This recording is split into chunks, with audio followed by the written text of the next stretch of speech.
and a voice actor for the House of Black, an audio fantasy series slated to premiere when we win this pitch competition and Yale gives us some money.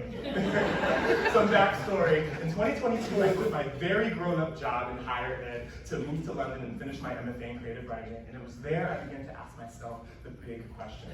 What kind of artist was I? What kind of art did I want to make? Why the heck did I quit my job and move to London? But most importantly, where are the Black witches in media? Black witches in media is not a new phenomenon, albeit rare, but their depictions are usually rife with stereotype. There simply wasn't a seat at the table for us to tell our own authentic stories. So I made the table.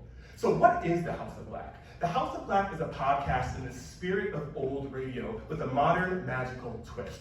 On the surface, it's the story of a Black-owned conjure shop that goes to war with an all-white witches coven in a fictional New England town after the deadly police shooting of a 15-year-old Black boy. Caught in the center of the conflict is a biracial girl named Lexi, who, as she begins to discover her own Black identity in the wake of the shooting, also discovers her own magical gifts. That's the story on the surface. But actually, the House of Black is my story and the story of my community, the highs, lows, hope, trauma, and magic that we witnessed firsthand growing up in a segregated New Haven. The story set in Rainwood is a direct parallel to New Haven, and we draw on the stark binaries of the city to inform the story's themes. There's the House of Black versus the Children of Salem, the West End versus the East End, the police versus the community organizers, the living and the dead. But also it's just Black people doing magical shit. So I couldn't possibly tell this very New Haven story away from New Haven. So I came home and I assembled my team. Stand-up comedian and political commentator Sean Murray, Black Lives Matter New Haven co-founder and community organizer Ala Akumare, actress and director Jess McDonald, and writer, actress, and fandom expert Sabrina Scott Mangomi. And together we made magic. In 2023, we were awarded a $20,000 grant from the New Haven Arts Council to create a 12-episode first season for the House of Black, and we only had a year to do it, and what a year we had. In just that year, we partnered with over a dozen local Connecticut visual artists, sound engineers, musicians, in one very witchy recording studio, and we ended up doing something that was greater than that 12-episode venture. We made true community. That summer, we were vendors for Black Wall Street, right in the heart of the city in downtown New Haven. We also finished the year doing a live reading of our first episode at Yale alum Titus Kafar's art space, Next Haven. We even got some encouragement from friends in high places. So last year, me and my team attended the Yale Innovation Summit just as guests. Our pitch deck was featured in the virtual exhibition, but that experience changed us. We swore that in a year, we would be at the Yale Innovation Summit pitching House of Black, and I am proud to say that me and my team are here today doing just that. So our plan for House of Black is simple. We want to create a self-sustaining storytelling network called the House of Pods, where we can continue to tell stories in the margins, especially when queer, Black stories and histories are directly under attack. This will include the House of Black story proper with a projected 5 seasons, as well as an after show called Lore of Black. So if you watch Game of Thrones or Walking Dead, think Talking Dead. A mini-series called Stories of Rainwood, where we can really focus in on the characters in a House of Black What If. If you want to stay connected with us, the best way to reach us is through our Instagram, house.black, or our email, houseofblackinfo@gmail.com. Whether you all realize it or not, you are now a part of our story, and we thank you so much. So with that being said, welcome to the House of Black.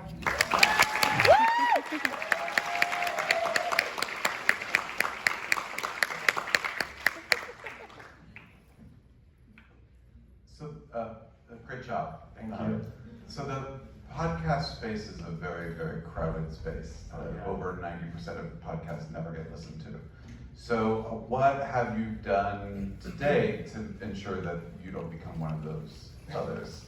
That you become one that becomes widely listened to? What we've done specifically today, or in the course of Up to this point, yeah. So one of the cool things about the House of Black is that unlike regular podcasts, which are usually people sitting at a table, it's a fully soundscape audio experience. The way I describe it to my mom is imagine you have a TV show in the other room and you're listening while you're doing dishes. So there's voice actors, there's sounds. If someone's walking, you hear the footsteps. If someone's drinking, you hear the clinking of the glasses. That unique experience, that audio experience, which causes us to push the boundaries of sound, is what makes this unique. it's not just people talking about Black witches, it's a completely immersive story that people can listen to. It's not quite an audiobook because it's not someone reading to you, it's actors, it's the sound. But at the same time, it's not a standard podcast. And if they want a standard podcast, then they can listen to the after show. Who is your target audience for this, and how have you engaged them thus far? Our target audience are the girls, the gays, and the bays. No, anybody who likes witchy media. There is a market, especially in New England, for witchy material. So fans of Buffy, Charmed, new and old, in any supernatural media that wants a twist of culture, diversity, focused storytelling would love the House of Black.